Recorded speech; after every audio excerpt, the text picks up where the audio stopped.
Bonsoir, Mesdames, Messieurs. À la veille du dévoilement des plus récents chiffres sur l'inflation au Canada, le premier ministre Justin Trudeau a admis que l'économie canadienne s'apprête à traverser une période de turbulence. M. Trudeau faisait écho aux propos de la ministre des Finances, Chrystia Freeland, qui a soutenu lundi que les prochains mois seront exigeants pour les Canadiens. C'est d'ailleurs la hausse du coût de la vie qui a encore une fois monopolisé les débats à la Chambre des communes aujourd'hui. Voici un échange entre le chef de l'opposition officielle, Pierre Poilievre, et M. Trudeau. Le coût du gouvernement augmente le coût de la vie. Les déficits inflationnistes de 500 milliards de dollars, beaucoup gaspillés et imprimés, ont augmenté le coût des biens qu'on achète et l'intérêt qu'on paye. Les taxes inflationnistes augmentent le coût pour nos entreprises et nos travailleurs de produire ces biens et services. Et l'année prochaine, les Canadiens paieront un autre 3 000 $ par famille pour cette inflation que le premier ministre a causée. Quand va-t-il renverser ces politiques inflationnistes? Le très honorable premier ministre. Monsieur le Président, si le chef du Parti conservateur voulait vraiment être là pour aider les familles qui ont besoin d'aide dans ces moments difficiles, ils appuieraient notre proposition d'aider les familles à faible revenu avec les soins dentaires et les soins pour l'aide pour les locataires. Mais non seulement il n'appuie pas ces mesures pour aider des familles à faible revenu, il est en train de les bloquer à la Chambre des communes. Alors, c'est une chose d'être en désaccord avec nos propositions d'aider les familles. C'est une autre chose entièrement d'essayer d'empêcher cette aide d'arriver dans les poches des familles qui en ont besoin. Et toujours sur la hausse du coût de la vie, le NPD a fait adopter à l'unanimité lundi une motion qui dénonce l'avidité des grandes chaînes d'alimentation. J'en discute justement avec le chef adjoint du NPD, Alexandre Boulris. Bonsoir, M. Boulris. Bonsoir, Mme Bégin. Donc, la Chambre des communes réclame à l'unanimité que le Bureau de la concurrence mène une enquête sur les profits des chaînes des marchés d'alimentation. Qu'est-ce que vous espérez au juste avec cette enquête? Bien, premièrement, je pense qu'on a forcé les libéraux et les conservateurs à se rendre à l'évidence qu'il y a une crise profonde en ce moment avec le coût du panier d'épicerie. Et puis, non seulement c'est pénible pour les familles qui doivent payer plus cher, mais c'est insultant parce qu'au même moment, ces grandes chaînes d'alimentation font des profits records et les PDG ont des bonus épouvantables. Ils s'en mettent plein leurs poches. Alors, les gens sont beaucoup frustrés. Et là, on a dit qu'est-ce qu'on peut mettre de l'avant pour donner des orientations au gouvernement libéral pour trouver des solutions concrètes.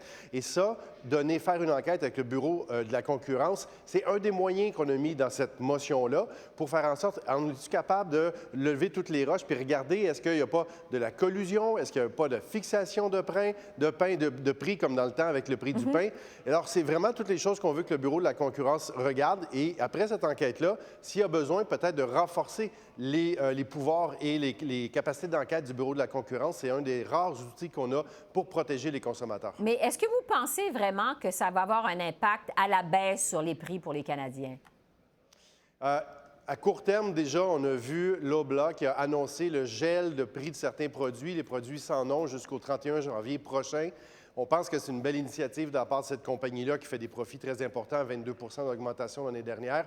Mais il faut avoir une vision et une stratégie qui est plus large. C'est pour ça que la motion parle d'une stratégie alimentaire qui est également équitable et abordable pour les familles, puis qu'on veut s'attaquer aux injustices de la société. On a un rapport dernièrement qui nous parlait d'échappatoires fiscaux de 30 milliards de dollars uniquement l'année dernière. Ça, c'est de l'argent qu'on pourrait utiliser pour investir, pour aider les familles à faire face à la hausse du coût de la vie. Et on demande également une étude au comité de l'agriculture sur la hausse du coût du panier d'épicerie, qui est largement au-delà de l'inflation moyenne. Oui, on va y revenir dans un instant, mais parce que vous dénoncez les profits des grandes chaînes d'alimentation, des épiceries, vous parlez de profits de 22 %. Vous dites que cette avidité-là fait mal aux Canadiens. Qu'est-ce que vous reprochez aux grandes chaînes d'alimentation concrètement? Bien, on a l'impression qu'après le moment où la pandémie avait le dos large, là, on a l'impression peut-être que l'inflation a le dos large un peu. Et puis, c'est assez paradoxal que des gens, il y a un Canadien sur 4 qui doit faire des choix alimentaires différents qu'avant, couper dans les achats, réduire des aliments qui sont plus chers pour être capable d'arriver puis de payer la facture au bout de la ligne. Pendant ce temps-là, on a des PDG qui ont des salaires de 8 millions par année, 5 millions par année, puis un enrichissement puis des profits records de ces grandes compagnies-là. On trouve qu'à un moment donné, c'est exagéré. Et c'est pour ça nous, au NPD, on a dit on veut faire adopter cette motion-là pour lancer le message. La récréation est terminée, c'est fini de manger la laine sur le dos du monde comme ça, de s'en mettre plein les poches pendant que les gens souffrent et sont obligés de faire des sacrifices. On trouve ça odieux. C'est correct que les compagnies fassent des profits, puis c'est normal. Mais là, en ce moment, là, il y a vraiment... Les gens, ils s'en vont par en bas, puis les compagnies, puis leurs profits s'en vont par en haut. Ça n'a aucun sens à un moment donné. Vous parliez de collusion tout à l'heure parce que votre motion réclame aussi d'augmenter les sanctions pour la fixation des prix et que les lois sur la concurrence soient renforcées. Pourquoi cette demande-là? Parce qu'en ce moment, ce qu'on se rend compte, c'est qu'il n'y a pas assez d'enquête du Bureau de la concurrence. Puis si on arrive à des conclusions, tu sais, les petites tapes sur les doigts là, d'une couple de dizaines de milliers de dollars pour vous et moi, les gens qui nous écoutent, ça ferait mal. Mais pour une compagnie qui ont des revenus de centaines de millions de dollars par année, c'est pas sérieux, c'est pas une vraie sanction, puis surtout, ça n'a pas d'effet dissuasif à l'avenir. Est-ce que vous pensez vraiment qu'il y a de la collusion auprès des... Bien, ça peut sembler farfelu, mais on ne pensait pas que c'était possible de le faire au Canada. Puis il y a eu une enquête, puis le prix du pain, on s'est rendu compte que ça avait été fixé. Donc, ce n'est pas impossible, c'est une probabilité en ce moment. Alors, au moins, posons la question. On va faire venir des experts, on va faire venir des dirigeants de ces sociétés-là, de ces grandes compagnies-là, puis on va essayer d'aller au bout vraiment de cette crise-là qui touche toutes les familles au Québec puis au Canada. Au moins, ça vaut la peine qu'avec les outils qu'on a, le Bureau de la concurrence, le Comité sur l'agriculture, bien, au moins qu'on pose les questions, qu'on ait les réponses, puis qu'on fasse les changements nécessaires pour protéger les gens. Donc, ça vaut la peine d'enquêter, comme vous dites. Sur les gels des prix maintenant, revenons sur ce qui s'est passé du côté de l'Oblat hier. Votre chef, M. Singh, a attribué au travail du NPD, à votre travail, de votre formation politique, le mérite du gel des prix annoncé par l'Oblat sur ces produits de marque sans nom. Avez-vous vraiment l'impression que c'est le travail du NPD qui a influencé les décisions d'affaires de l'Oblat? Je pense que Jack Meat a parfaitement raison en disant que c'est nous autres au NPD qui avons mis le plus de pression ici au Parlement avec les outils parlementaires. L'étude qu'on a annoncée, on a réussi à faire voter ça au comité d'agriculture. Ensuite de ça, cette motion lundi dernier.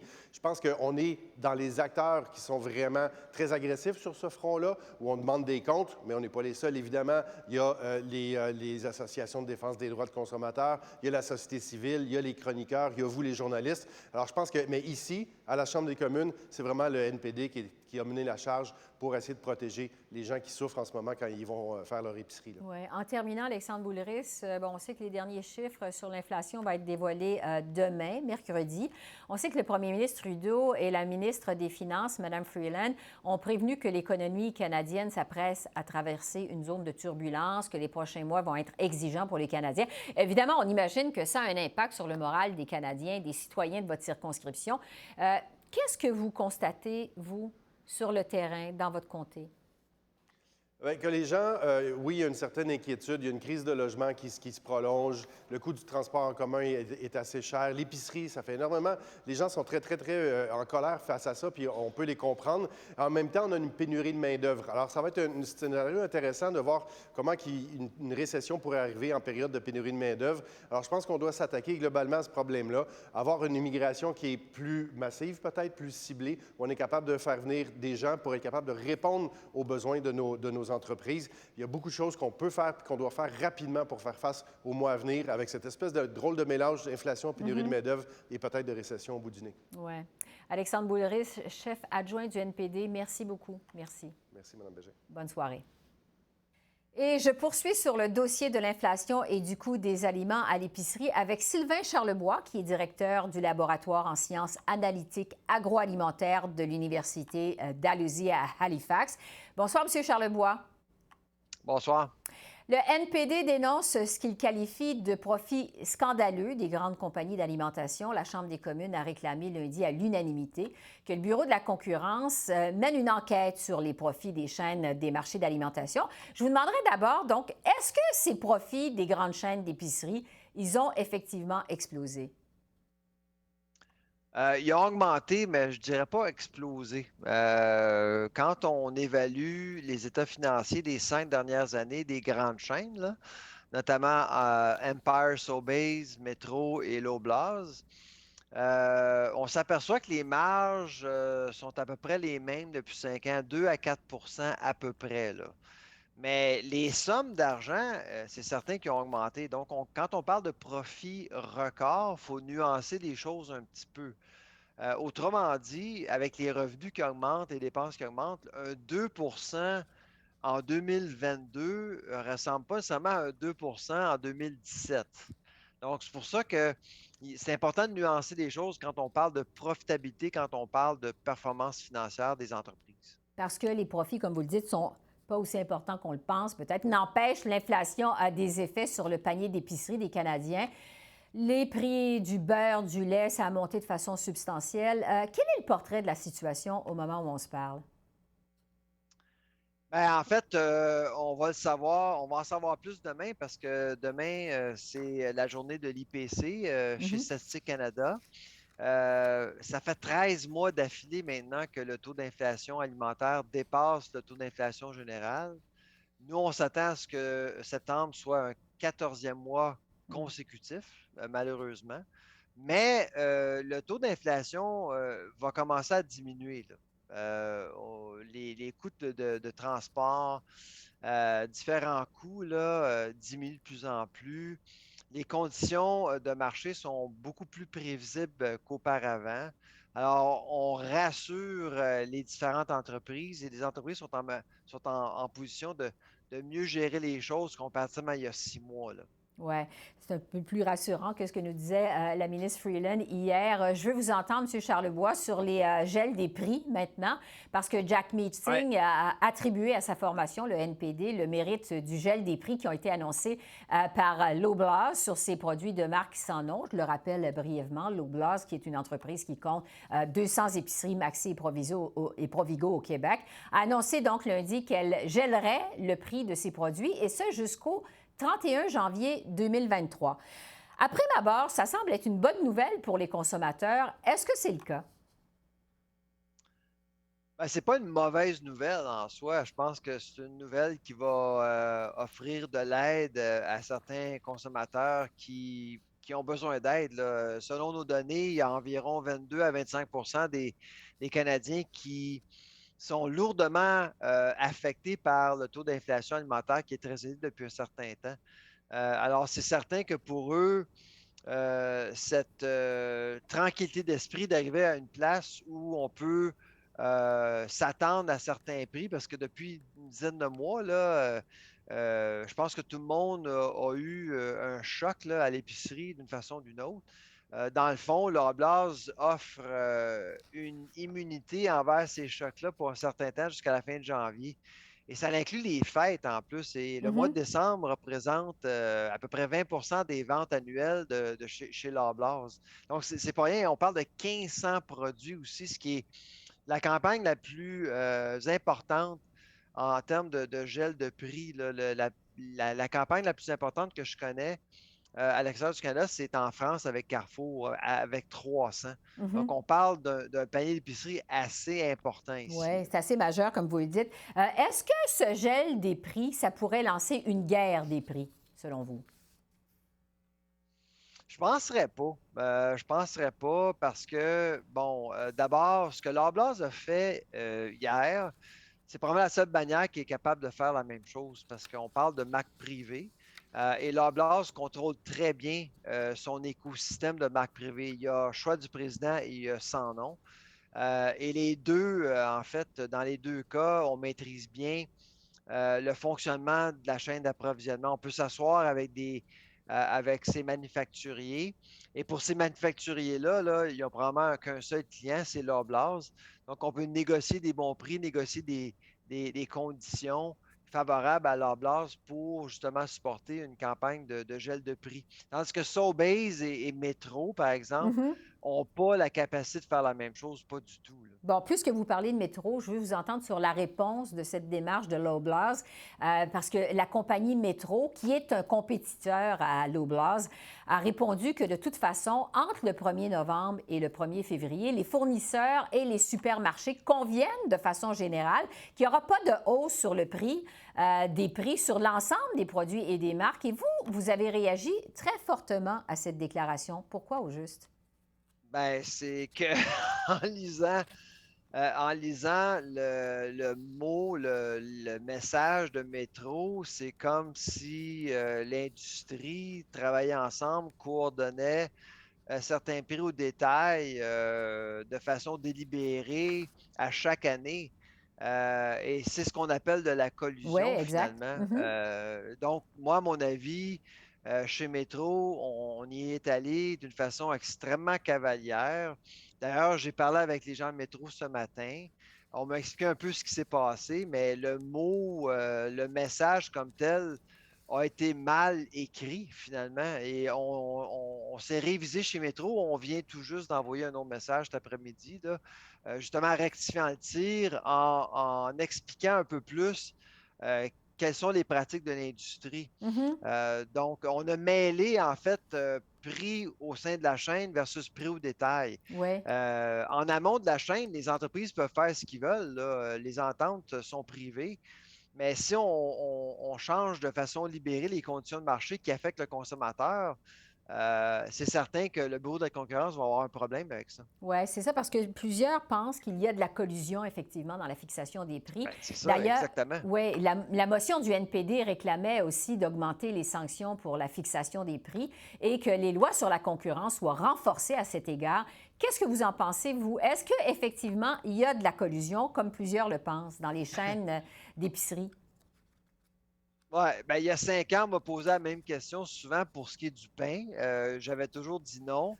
Jusqu'au 19 décembre, quand il y a eu l'aveu de Loblaws avec George Weston Bakeries, qui a démontré que j'avais tort, finalement. J'ose croire qu'il n'y en a pas de collusion. Le message de Métro m'a fait réfléchir hier soir. Franchement, est-ce qu'il y a anguille sous roche ou est-ce que vraiment on a fait une erreur? Hmm. Moi, je pense que le Parlement a le devoir d'investiguer et de demander des questions Oui. auprès des différents épiciers. Mais pour l'instant, je ne pense pas qu'il y ait collusion pour l'instant. Mais la ligne est mince, là, parce qu'on parle de pratiques de fixation prix en amont qui va justement influer sur le prix du détail, parce qu'on parle de période de blackout là, avec les fournisseurs pendant 3 mois. Ouais. On ne veut pas changer les prix parce que justement, on n'a pas la capacité de changer les prix au détail. Est-ce que c'est de la collusion? Ben, c'est là, à mon avis, on va devoir travailler davantage sur qu'est-ce qui est légal et qu'est-ce qui n'est pas légal. Oui, parce que, comme vous le dites, la question se pose. Il faut Ouais. travailler à cet égard, à ce sujet. En terminant, M. Charlebois, bon, vous faisiez mention en début de l'entrevue, c'est parce que c'est cette semaine que Statistique Canada va publier les nouveaux chiffres sur l'inflation au pays, sur l'indice des prix à la consommation. Qu'est-ce que l'IPC, vous en parliez tout à l'heure, qu'est-ce que vous allez surveiller comme indicateur en ce qui concerne les aliments de votre côté? Ben, d'abord, c'est le taux. Est-ce qu'on va voir une diminution du taux d'inflation? Je pense que oui, je souhaite que oui, parce que c'est ce qu'on a vu aux États-Unis la semaine passée. Pour la première fois depuis plus d'un an, le taux d'inflation alimentaire a diminué aux États-Unis, ce qui est une bonne chose. Donc, ça, c'est un aspect de l'IPC que je vais regarder en détail. Évidemment, l'autre aspect, ce sont les catégories. Quelles sont les catégories qui poussent les prix à la hausse? Dernièrement, c'est la boulangerie et les légumes aussi qui poussent beaucoup les prix à la hausse. Mhm. On veut voir vraiment si le dollar canadien en fait, influe sur les prix actuellement parce que le dollar a faibli pas mal là, ces temps-ci. Alors, on va surveiller de très près, voir si les légumes et les fruits ont été affectés par une monnaie plus faible, là, disons. Oui, donc ça va être à suivre plus tard cette semaine. Sylvain Charlebois, directeur du laboratoire en sciences analytiques agroalimentaires de l'Université d'Alésie à Halifax. Je vous remercie beaucoup de vos lumières. Très apprécié. Merci. Au revoir. Au revoir. Alors voilà, c'est comme ça qu'on a vu l'essentiel de l'actualité de ce mardi 18 octobre sur la colline parlementaire à Ottawa. Un mot pour vous dire que demain, mercredi, notre émission sera consacrée aux nouveaux chiffres sur l'inflation qui seront dévoilés par Statistique Canada. Nous aurons donc l'analyse d'économistes et les réactions politiques. Esther Bégin qui vous remercie d'être à l'antenne de CEPAC, la chaîne d'affaires publiques par câble. Je vous souhaite une excellente fin de soirée et je vous dis à demain. Au revoir.